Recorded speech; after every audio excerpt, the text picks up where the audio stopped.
He was just a teacher. That's the line that keeps echoing in my head. When I first met him, I thought his kindness was strength. The way he listened, how he cared, how he talked about his students like they mattered. He wasn't flashy, he didn't chase money, and that grounded nature made me feel safe, at least for a while. But safety can start to feel like stagnation, and I was too immature to understand the difference. We got married young. Our first apartment was small but warm, the kind of place where the smell of coffee lingered all day and we'd fall asleep watching old movies. He'd stay up grading papers, red pen in hand, smiling when he thought one of his students had finally got it. Meanwhile, I worked in marketing. The money was better, the stress higher, the people ruthless. My coworkers would brag about their husbands' careers, engineers, lawyers, entrepreneurs, and when it came to my turn, I'd say, he's a teacher. And they'd pause, smile politely, move on. I started to resent that pause, that small, silent moment of judgment. Soon, I began comparing him to everyone around me, the men driving Teslas, the women wearing designer shoes.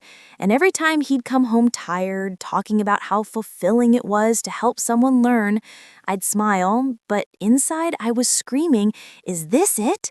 Is this the life I chose?" Then came the arguments. They weren't loud, at first, just quiet little stabs. Maybe if you worked harder, other people our age already have houses. How long are you going to stay at that school? He'd look at me like I'd turned into someone else. And honestly, I had. When he mentioned wanting to take a break from work to figure out his next step, I snapped. I told him if he wasn't going to act like a man, he could sleep on the couch until he did. And he did, for 4 months. I thought I was making a point, that maybe humiliation would motivate him. All I did was break something inside both of us. Then came his brother, Ethan. Successful, confident, charming. The kind of man who filled every room he entered. He ran a consulting firm, wore tailored suits, and always seemed to have stories about clients in Dubai or Singapore. When he visited for dinner one night, I remembered the glint of his watch under the dining light, a reminder of everything my husband wasn't. He noticed me noticing, and that was all it took. It started innocently enough. A few texts about family, life, nothing serious. But late at night, when the house was quiet, those conversations started to shift. He told me he understood me, that he saw the effort I put in, that I deserved more. I didn't realize how hungry I'd become for validation until I started feeding on it. The first time we met alone was at a coffee shop. I told myself it was harmless, but when he brushed my hand reaching for the sugar, something inside me shifted. The line blurred, and I didn't care. That night, I went home and looked at my husband sleeping on the couch, still there, still patient, still believing we'd find our way back. And I felt nothing. The guilt didn't hit until later, when it was too late. It happened in Ethan's apartment. A few glasses of wine, soft music, laughter that turned into silence. I remember looking out the window afterward, the city lights reflecting off the glass, and feeling like the world outside was still moving while mine had just stopped. He found out 2 weeks later. Not from me, from Ethan. My husband came home late that night, his face pale, eyes red. He didn't yell, didn't cry, just stood there, staring at me like he was looking at a stranger. Then he whispered, "With my own brother?" And I, in my arrogance, said the cruelest thing I've ever said. If you'd been more successful, this wouldn't have happened. He filed for divorce 3 days later. The divorce was brutal. I thought I'd get the house. I'd paid most of the mortgage. My lawyer was confident. But the judge wasn't impressed by cheaters. My husband walked away with the house. I got my car, my clothes, and a lease for a tiny studio apartment with peeling paint. Then, the economy crashed. My company laid off half the staff, including me. I remember packing my things into a cardboard box, watching everyone else pretend not to look at me. Meanwhile, my ex went back to teaching full-time.